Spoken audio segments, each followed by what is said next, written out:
नमस्कार, आप देख रहे हैं जौनपुर टुडे। मैं हूं शुभम अग्रहरी। साथियों, जैसा आप सभी को पता है कि अभी पिछले दिनों जौनपुर के गौरा बादशाहपुर थाना क्षेत्र से एक बड़ा ही अजीबोगरीब मामला सामने आया था। 75 वर्षीय संगरू राम की शादी एक 35 वर्षीय 32 वर्षीय महिला के साथ होती है और सुहागरात के अगले ही दिन संगरू राम की संदिग्ध परिस्थितियों में मौत हो जाती है। यह घटना पूरे जिले भर में चर्चा का विषय बना हुआ था और कहीं न कहीं ये बात भी कहा जा रहा था कि कोई न कोई संदिग्ध गतिविधि की गई है जिससे कि संगरू राम की शादी के एक दिन बाद ही मौत हो गई है। यह तमाम आशंकाएं जताई जा रही थी, जिस पर से अब कहीं न कहीं पर्दा उठ गया है। जी हाँ, इस पूरे घटनाक्रम की बात किया जाए तो आपको बता दें कि जनपद जौनपुर के गौराबादशाहपुर थाना क्षेत्र के कुचमुच गांव से यह घटनाक्रम सामने आया था। बताया जा रहा है कि संगरू राम जो 75 साल के थे, उनकी पत्नी का निधन 1 साल पहले हो चुका था और उनका कोई संतान नहीं था। ऐसे में उनकी शादी कुछ रिश्तेदारों के कहने पर मनभावती देवी नाम के एक 35-32 वर्षीय युवती के साथ होती है।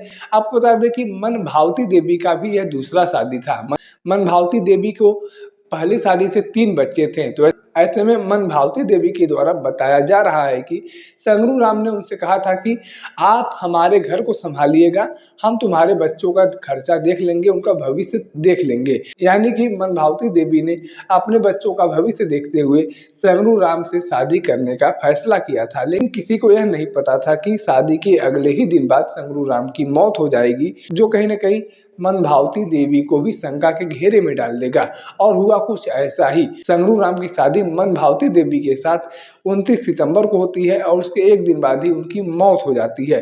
परिजनों के द्वारा उन्हें अस्पताल लेकर जाया जाता है, जहां पर डॉक्टर उन्हें तुरंत मृत घोषित कर देते हैं, जिसके बाद से यह पूरा घटनाक्रम चर्चा का विषय बन जाता है। और आपको बता दें कि इस पूरे घटनाक्रम को लेकर संगरू राम के भाई और भतीजों के द्वारा कहा गया था कि जब तक हम उस स्थिति पर नहीं पहुंच जाते हैं, जब तक वहां पर मौके पर नहीं पहुंच जाते हैं, तब तक किसी प्रकार की कोई क्रियाक्रम नहीं किया जाएगा। ऐसे में संगरू राम के भाई भतीजे भी आते हैं और क्रियाक्रम किया जाता है। पुलिस की मौजूदगी में क्रियाक्रम किया जाता है, पोस्टमार्टम रिपोर्ट बनता है और आपको बता दें कि पोस्टमार्टम रिपोर्ट भी आ चुका है। और यह जो आशंका जताया जा रहा था कि संगरू राम के साथ कोई संदिग्ध गतिविधि की गई है, उस पर से भी अब पर्दा खुल चुका है।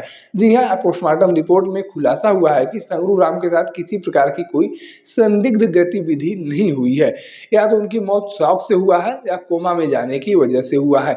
यह 2 चीज़ों का जिक्र जो है पोस्टमार्टम रिपोर्ट में किया गया है। यानी कि अभी तक जो मनभावती देवी को लेकर आशंका जताई जा रही थी, उस पर से पर्दा हट गया है और कहीं न कहीं संदिग्ध गतिविधियों को लेकर भी पर्दा हट गया है। और जो है लोग बता रहे थे कि हो न हो पैसे की लालच में शादी किया गया हो, संगरू राम की संपत्ति को या जमीन को हड़पने के लिए शादी किया गया हो, यह तमाम बातें जो चर्चा का विषय बन रही थी, इस पर से भी पर्दा उठ गया है।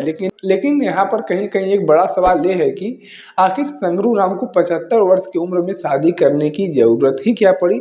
और मनभावती देवी जो 32-35 वर्ष की हैं, उनको 75 वर्षीय एक वृद्ध व्यक्ति के साथ शादी करने के लिए ज़रूरत क्या थी? आखिर जब दोनों लोगों का एक दूसरे से कोई मेल नहीं था, एक व्यक्ति जो 75 साल का बुजुर्ग था और एक युवती जो 32-35 साल की थी, वह एक वृद्ध व्यक्ति से शादी कर लेती है और उसके एक ही दिन बाद उसके पति की मौत हो जाती है। तो इसमें कहीं न कहीं यह संदेह डालता है कि आखिर किसके कहने पे यह शादी हुआ और क्या कुछ बातें की गई शादी को लेकर। और कहीं न कहीं जो मनभावती देवी के द्वारा कहा जा रहा है कि हमने अपने बच्चे का भविष्य देखकर शादी किया था, यह तमाम बातें आशंका इसलिए भी पैदा करती है क्योंकि एक दूसरे से किसी का कोई मैच नहीं था। और कहीं न कहीं यह कहा जाए तो गलत नहीं होगा कि जिन लोगों के कहने पर यह शादी हुई है, उन लोगों के द्वारा भी एक खेल रचा गया कि कुछ दिनों बाद संगरू राम की मौत हो ही जाएगी। संगरू राम 75 साल के हैं ही, कुछ साल 2 साल 4 साल तक और जिएंगे, 5 साल तक और जिएंगे। उसके बाद मनभावती देवी को अपना पूरा परिवार मिल जाएगा।